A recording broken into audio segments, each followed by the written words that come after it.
Hello दोस्तों। आज हम लोग हमारे छत्तीसगढ़ का क्लास स्टार्ट करने जा रहे हैं।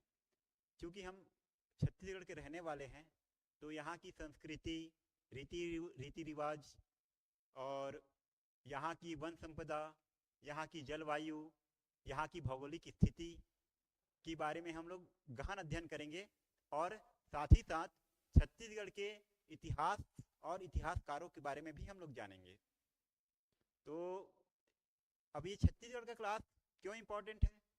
क्योंकि ये छत्तीसगढ़ जो है, सभी कॉम्पिटिटिव एग्जाम जितने भी हमारे पीएससी व्यापम है और पटवारी का एग्जाम है, पटवारी के एग्जाम जो भी है, आरआई पटवारी, ये सब में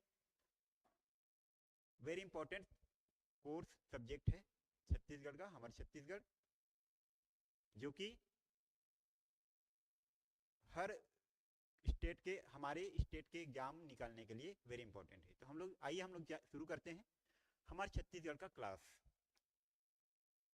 हमारे छत्तीसगढ़ एक पहले, सबसे पहले हम जानेंगे कि हमारे छत्तीसगढ़ जो है मध्य प्रदेश राज्य का हिस्सा हुआ करता था। लेकिन लेकिन मध्य प्रदेश राज्य में विलय होने के कारण हमें बहुत सारे अधिकारों से वंचित होना पड़ता था। हमें अच्छे से राज्य का लाभ जो है नहीं मिल पाता था। तो इसके लिए कुछ इतिहासकारों ने इसे, या कुछ नेताओं ने मध्य प्रदेश से छत्तीसगढ़ को विभाजित किया, अलग करके एक नया राज्य बनाया, जिसका नाम छत्तीसगढ़ों के आधार पर रखा गया। छत्तीसगढ़ गढ़ के आधार पर रखा गया, तो इसका नाम क्या पड़ा? छत्तीसगढ़ राज्य। 1 नवंबर 2000 को इसका गठन हुआ। तो सबसे पहले, और ये एक बात और है कि छत्तीसगढ़ का नाम छत्तीसगढ़ इसलिए पड़ा कि छत्तीसगढ़ गढ़ों के कारण, पहले जमाने में क्या हुआ करता था, छत्तीसगढ़ हुआ करता था, उसी के नाम पर क्या पड़ा है, हमारे राज्य का नाम छत्तीसगढ़ पड़ा। और उससे पहले हमारे राज्य को क्या नाम से जाना जाता था? दक्षिण कोसल राज्य के नाम से जाना जाता था। और तो इस प्रकार से हमारे राज्य का नाम छत्तीसगढ़ पड़ा, और इससे पहले दक्षिण कोसल राज्य के नाम से जाना जाता था मध्य महाभारत काल में, या रामायण युगीन काल में। तो आज हम लोग स्टार्ट करेंगे छत्तीसगढ़ के प्रतीक चिन्हों के बारे में। कौन कौन से प्रतीक चिन्ह हैं, इसके बारे में एक के बाद एक देखते जाएंगे। ये हमारे राज्य का राजकीय प्रतीक चिन्ह है। हमारे राज्य का राजकीय प्रतीक चिन्ह है, जो छत्तीसगढ़, जो ग्रीन कलर का दिख रहा है, हरे कलर का लाइन दिख रहा है बॉर्डर में, वो क्या है? छत्तीसगढ़ का, छत्तीसगढ़ गढ़ों की संख्या है। और बीच में क्या है? सुनहरी बाली दिख रहा है, जो हमारे राज्य का प्रमुख खाद्यान्न फसल है, धान का, उसका प्रतीक चिन्ह दिखाता है। और ये जो बीच में है, वो सारनाथ का अशोक स्तंभ है, जिसके नीचे में क्या लिखा हुआ है? सत्यमेव जयते, सत्य का ही विजय होती है। और इसमें रेखांकित करती हुई लहरें हैं तिरंगा कलर में। वो क्या दिखाता है? हमारे राज्य की नदियों के बारे में। हमारे राज्य जो है नदी वन से घिरा हुआ है। उसके बाद इसमें एक इलेक्ट्रिसिटी का सिंबल दिखाया जा रहा है। तो क्या है? इलेक्ट्रिसिटी, हमारे राज्य छत्तीसगढ़ में इलेक्ट्रिसिटी का बहुतायत में मात्रा में उत्पादन जनरेशन होता है, और दूसरे राज्य को भी भेजा जाता है।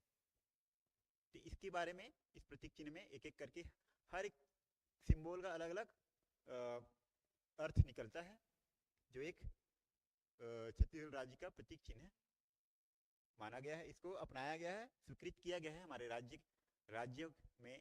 कब किया गया? 4 सितंबर 2001 को।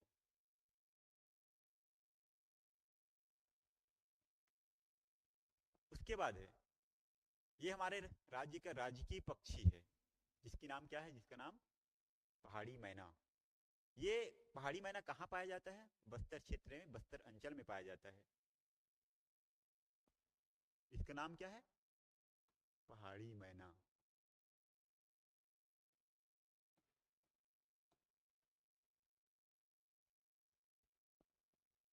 कहाँ पाया जाता है?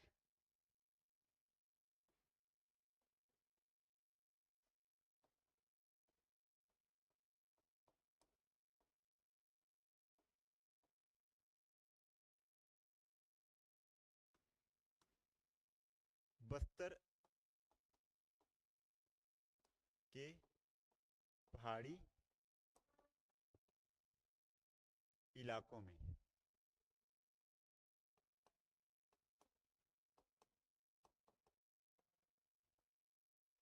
बस्तर के पहाड़ी इलाकों में पहाड़ी मैना पाया जाता है।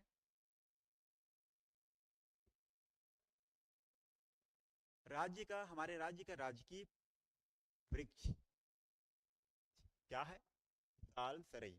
ये हमारा साल वृक्ष है और ये हमारा सरई वृक्ष है। ये भी हमारे बस्तर क्षेत्र में ज्यादा बहुतायत मात्रा में पाया जाता है। साथ ही साथ सरगुजा संभाग में भी पाया जाता है साल वृक्ष।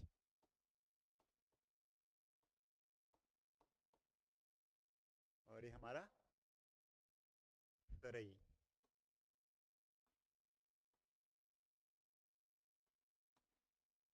राजकीय वृक्ष का दर्जा दिया गया है हमारे राज्य में। राजकीय पशु, ये भैंसा नहीं है हमारे राज्य में। जानते हैं भैंसा होता है, लेकिन ये भैंसा है, लेकिन ये वन भैंसा है। बहुतायत मात्रा में वन में जंगलों में पाया जाता है। इसका नाम क्या पड़ा है? वन भैंसा पड़ा है। इसका एक नाम होता है, वैज्ञानिक नाम जिसको बोलते हैं बुबालिस बुबालिस। इसको वैज्ञानिक नाम से जाना जाता है। ये वन भैंसा है। हमारे राज्य में बस्तर क्षेत्र में भी ये भी पाया जाता है। अगला, हमारे राज्य का राज्य गीत अरपा पैरी का धार। अरपा पैरी के धार, महानदी है अपार। इसकी रचनाकार हैं नरेंद्र देव वर्मा।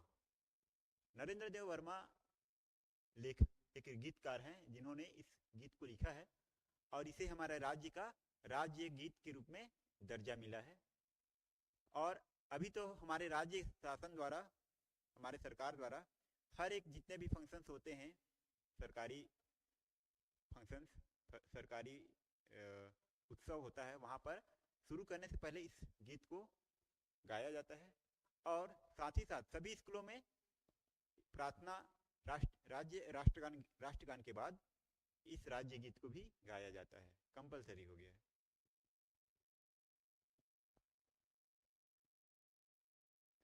राजकीय गमछा, हमारे राज्य का राजकीय गमछा भी है। ये राजकीय गमछा है जिसमें हमारे राज्य के संस्कृति का चित्रण हुआ है, जो एक कोसा और कॉटन के भी, कॉटन कपड़े के बनाए जाते हैं। प्योर कॉटन और कोसा के, हमारे राज्य में कोसा का उत्पादन होता है जिससे कपड़े बनाए जाते हैं, जिससे कपड़े, धोती, ये सब बनाए जाते हैं। तो ये सब इसमें, और साथ ही साथ इसमें कला संस्कृति का भी चित्रण हुआ है। इसलिए इस गमछे का नाम, इस गमछा को राजकीय गमछा के रूप में दर्जा प्राप्त है। राजकीय भाषा, हमारे राज्य का राजकीय भाषा छत्तीसगढ़ भाषा, छत्तीसगढ़ी भाषा है, जिसको 28 नवंबर सन 2007 को स्वीकृत किया गया है, अपनाया गया है। और ऑफिशियल छत्तीसगढ़ के ऑफिस में भी इसका भी इस्तेमाल किया जाता है। ये राजकीय भाषा छत्तीसगढ़ी भाषा को 28 नवंबर 2007 को अपनाया गया। प्रदेश शासन द्वारा प्रतिवर्ष 28 नवंबर को राजभाषा दिवस के रूप में भी मनाया जाता है। ठीक है। राज्य का प्रतीक वाक्य, हमारे राज्य का प्रतीक वाक्य भी है। ये प्रतीक वाक्य एक शब्द है जिसका नाम है गढ़बो नवा छत्तीसगढ़। मतलब छत्तीसगढ़ को और अपडेट और आगे तक ले जाएंगे, एक विकसित राज्य बनाएंगे। इसका अर्थ ये निकलता है हमारा राज्य का प्रतीक वाक्य गढ़बो नवा छत्तीसगढ़। ये हमारा इसमें टोटल कंबाइंड के रूप में दिया है। और ये राजकीय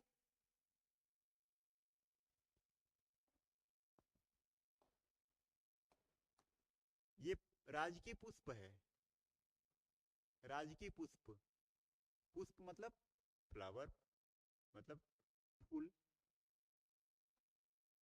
इसका नाम क्या है? सभी लोग जानते होंगे, छत्तीसगढ़ वाले जो होंगे, इसका नाम है गोंदा फूल। तो गोंदा फूल को हमारे राज्य का राजकीय पुष्प के रूप में, राजकीय फूल के रूप में अपनाया गया है। पहाड़ी मैना को तो बता ही दिया था, ये राजकीय पक्षी है, राज्य का पक्षी है। और ये हमारा प्रदेश का प्रतीक वाक्य है, गढ़बो नवा छत्तीसगढ़। राजकीय मिठाई, हमारे राज्य का मिठाई, मिठाई भी प्रतीक चिन्ह है, या ऐसा व्यंजन है जो बहुत बहुत ज्यादा हमारे छत्तीसगढ़ में बनाया जाता है, खाया जाता है। साथ ही साथ इसको अपनाया भी गया है राजकीय मिठाई के रूप में। वो कौन सा है? पपची, जो किस किस कौन से पदार्थ के बने, कौन से आटे के बनाए जाते हैं? गेहूं की आटा और गुड़ के, गेहूं का आटा और गुड़ के साथ मिलाकर बनाया जाता है। और साथ ही साथ इसमें चाशनी भी डाला जाता है ऊपर में लेयर के रूप में। तो इसका नाम क्या है? पपची, जो गेहूं की आटा और गुड़ को मिलाकर बनाए जाते हैं इस व्यंजन को, इसलिए इसको राजकीय मिठाई के रूप में दर्जा प्राप्त है। अगला,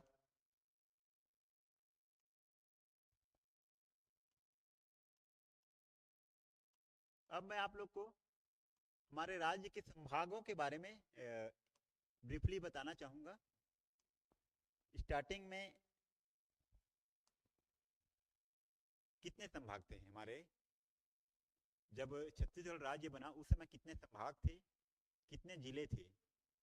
तो 1 नवंबर सन 2000 के समय में हमारे राज्य में 3 संभाग हुआ करता था।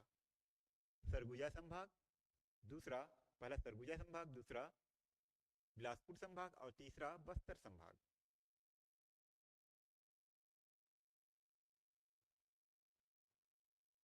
ठीक है, तो उस समय सबसे बड़ा संभाग हुआ करता था बस्तर संभाग। और जब छत्तीसगढ़ राज्य का गठन हुआ उस समय हमारे राज्य में 16 जिला हुआ करता था, 16 जिला।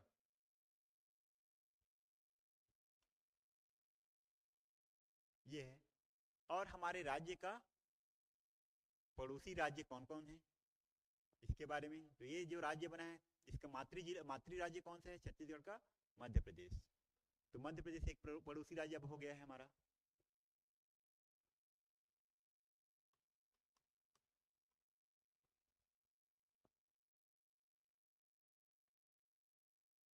ये मध्य प्रदेश है, ये हमारा पड़ोसी राज्य है, ये मातृ राज्य भी है।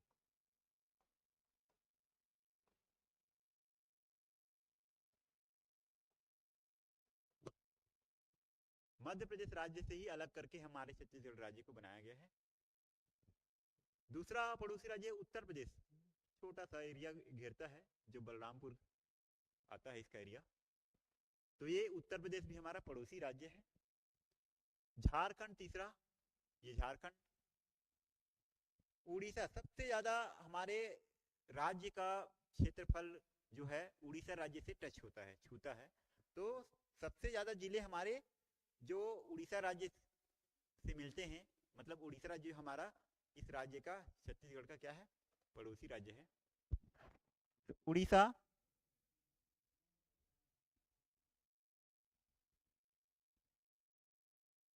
उसके बाद है आंध्र प्रदेश। साउथ में, साउथ के साउथ रीजन में देखा जाए तो आंध्र प्रदेश, ये भी हमारे पड़ोसी राज्य है। इसके बाद है तेलंगाना।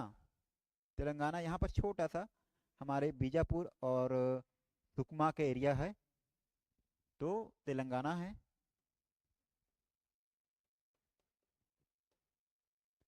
और इधरी वेस्ट साइड में पश्चिम क्षेत्र में महाराष्ट्र भी है। महाराष्ट्र हमारे पड़ोसी राज्य है। उसके बाद तो ये कितने हो गए?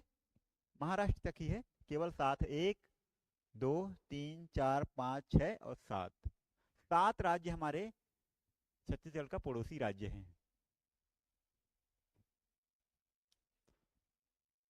और हमारे राज्य का राजधानी कौन है, कौन सा है? रायपुर, वो तो सभी जानते हैं। ये है कलरफुल हमारे राज्य का संभाग। अभी स्टार्टिंग में हमारे राज्य में कितने संभाग है? 5 संभाग है। 1 2 3 4 5। सरगुजा संभाग, दूसरा बिलासपुर संभाग, तीसरा दुर्ग संभाग, चौथा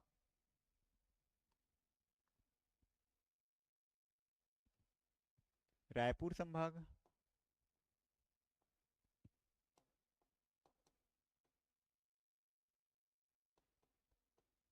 और ये बस्तर संभाग। तो सबसे बड़ा संभाग कौन सा है? बस्तर संभाग है। अभी की डेट में और भी इसका वर्गीकरण और भी विभाजन हुआ है हमारे राज्य के जिलों के। तो ये हमारे 28 जिलों के अकॉर्डिंग बस्तर संभाग सबसे बड़ा संभाग है। उसके बाद और जिला बना, कितने जिले बने? 28 के बाद 5 जिले और नए जिले बने हैं। इधर गौरेला, पेंड्रा, मरवाही, ये 33 जिले के अकॉर्डिंग है। 33 जिले के अकॉर्डिंग देखा जाए तो हमारा सबसे बड़ा एरिया के हिसाब से देखा जाए तो बस्तर संभाग सबसे बड़ा है, और जिला के हिसाब से देखा जाए तो हमारा बिलासपुर संभाग सबसे बड़ा है। ठीक है, तो ये 33 जिलों का मैप है छत्तीसगढ़ का। इससे पहले दो स्टार्टिंग में 1 नवंबर 2000 को 16 जिले थे। उसके बाद बना 1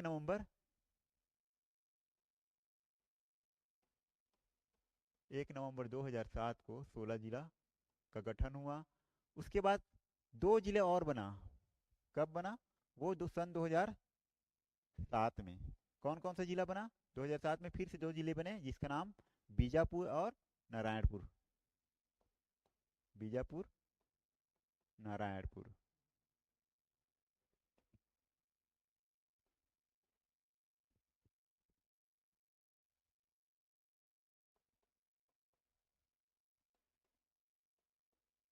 दो हजार सात में। उसके बाद 2012 में तो कितने हो गया?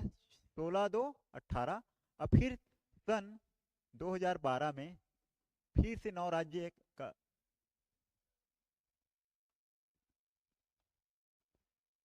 2007 में सन 2012 में 9 राज्य का फिर से 9 जिलों का फिर से गठन हुआ। 9 जिलों का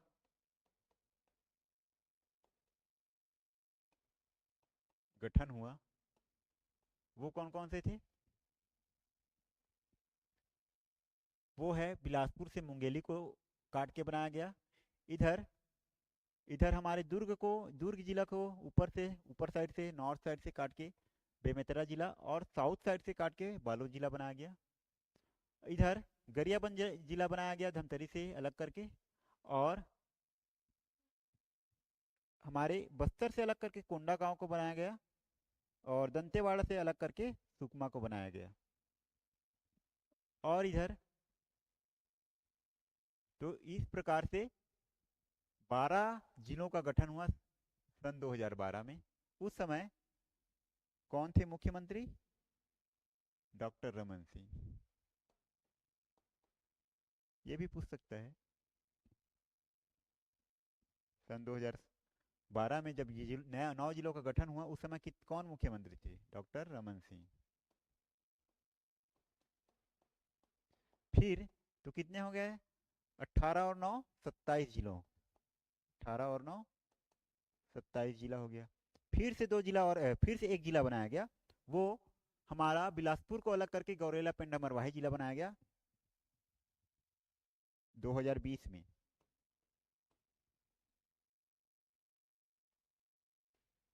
तो 27 और 1 28।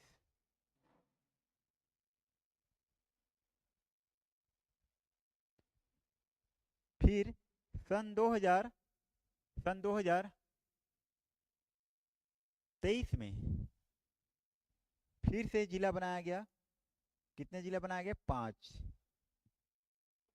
5 जिले बनाए गए। वो कौन कौन से थे? 5 जिला फिर से बनाए गए। वो कहाँ से? मोहला मानपुर, अंबागढ़ चौकी है, राजनांदगांव से अलग करके, खैरागढ़, छुई खदान और गंडई। 2 हो गया। और इधर सारंगढ़, बिलाईगढ़, तख्ती जिला बनाया गया। तो कितना हो गया? सारंगढ़, बिलाईगढ़, तख्ती 5 हो गए। तो टोटल 5 जिले बनाए गए सन 2023 में।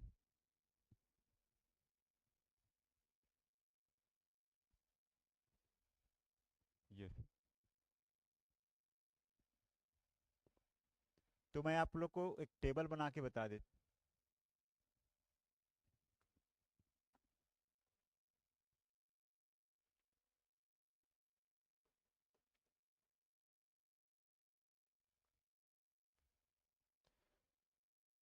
जिलों मातृ जिला,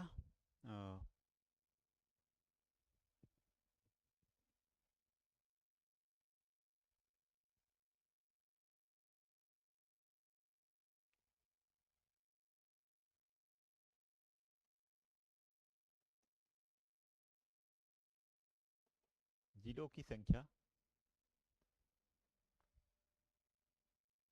जिलों की नाम,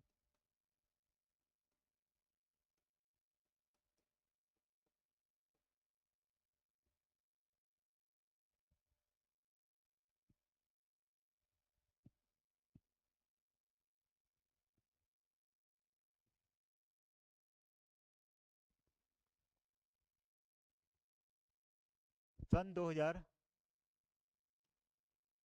2000 में, सन 2000 में जिलों की संख्या कितनी थी? 16 जिलों की संख्या थी। जिलों का नाम, जिलों के नाम, 16 जिलों के नाम क्या क्या थे? रायपुर, ये बहुत सारे हैं, इतने टेबल छोटा पड़ जाएगा। रायपुर, बिलासपुर, ये थे। रायपुर, बिलासपुर, सरगुजा, दुर्ग, बस्तर, दंतेवाड़ा, इसको देख लेना आप लोग। फिर सन 2007 में फिर से 2 जिले बनाए गए। तो वो 2 जिला कौन कौन थे? पहला बीजापुर, दूसरा नारायणपुर।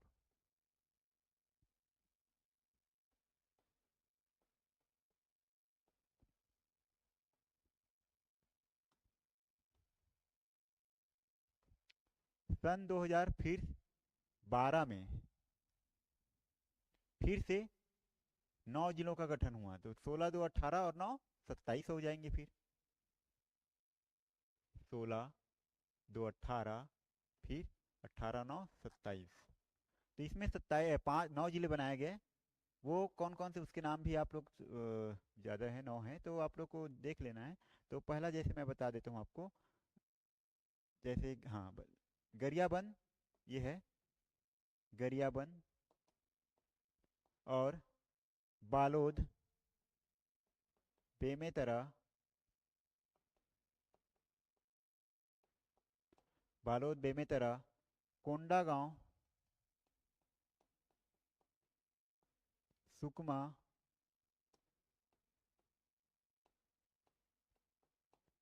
मुंगेली,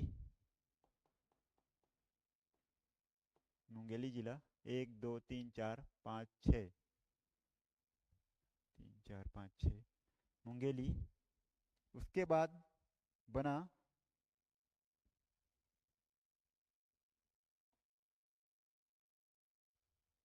बलरामपुर,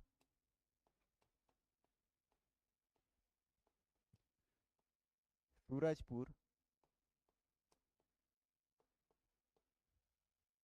बलरामपुर, सूरजपुर। और एक बना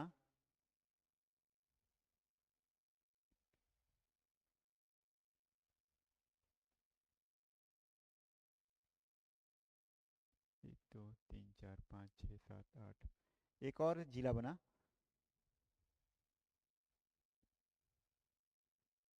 वो कौन सा जिला है?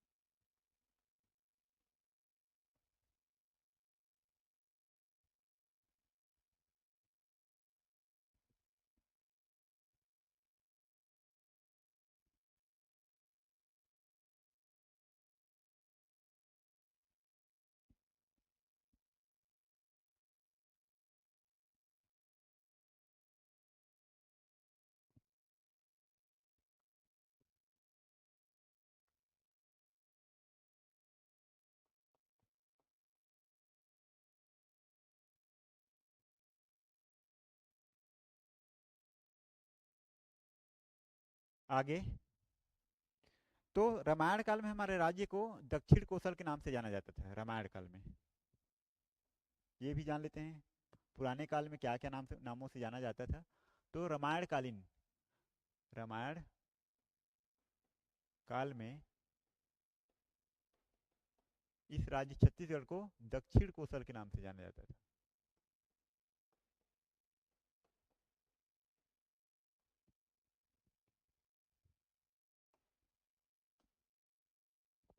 महाभारत काल में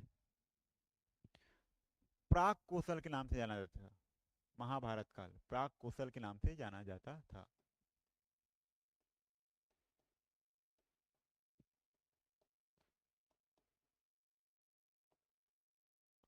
प्राग कोसल के नाम से जाना जाता था। उसके बाद मुगल काल में मुगल काल में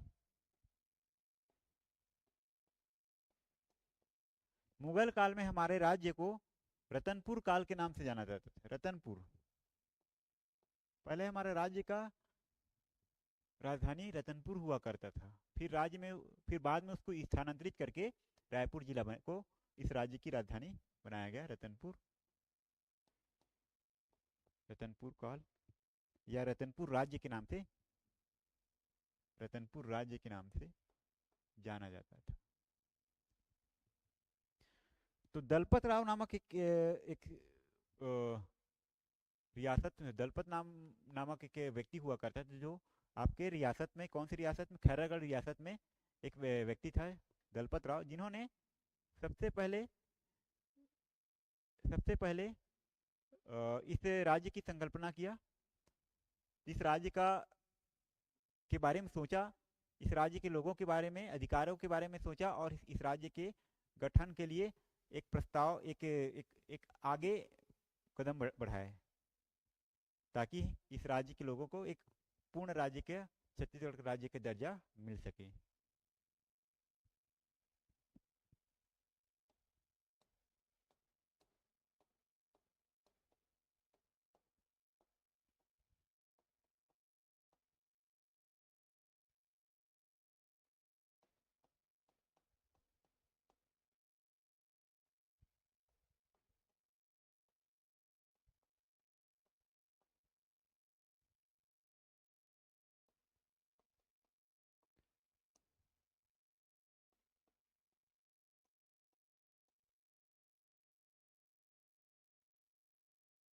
फिर गोपाल मिश्र नामक एक वैज्ञानिक है, जिन्होंने भी रतनपुर, ये गोपाल मिश्र नामक एक व्यक्ति थे, कवि थे, सॉरी, गोपाल मिश्र,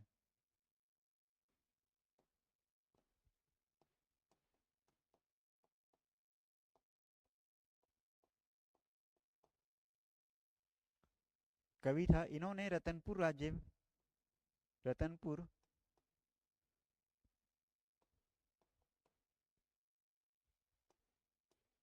रतनपुर में इनका वर्चस्व स्थापित था, जिन्होंने इस राज्य के संकल्पना के बारे में भी सोचा, और इस राज्य के गठन के लिए अपना योगदान दिया। आगे के क्लास हम स्टार्टिंग और अच्छे से इतिहासकारों के बारे में जानेंगे, कैसे अलग करके बनाया गया, कि कब कब कब लोकसभा में पारित हुआ, फिर कब राज्यसभा में पारित हुआ। अब देखो, छत्तीसगढ़ राज्य बनाया गया होगा तो ऐसे तो नहीं बन गया होगा, उसके लिए बहुत सारे डॉक्यूमेंटेशन लगा होगा, बहुत सारे फाइलें लागू किए होंगे, फाइलें आगे बढ़ाए गए होंगे ताकि राष्ट्रपति इसमें मुहर लगा सके, तो उसके बारे में नेक्स्ट क्लास में हम लोग जानेंगे। धन्यवाद।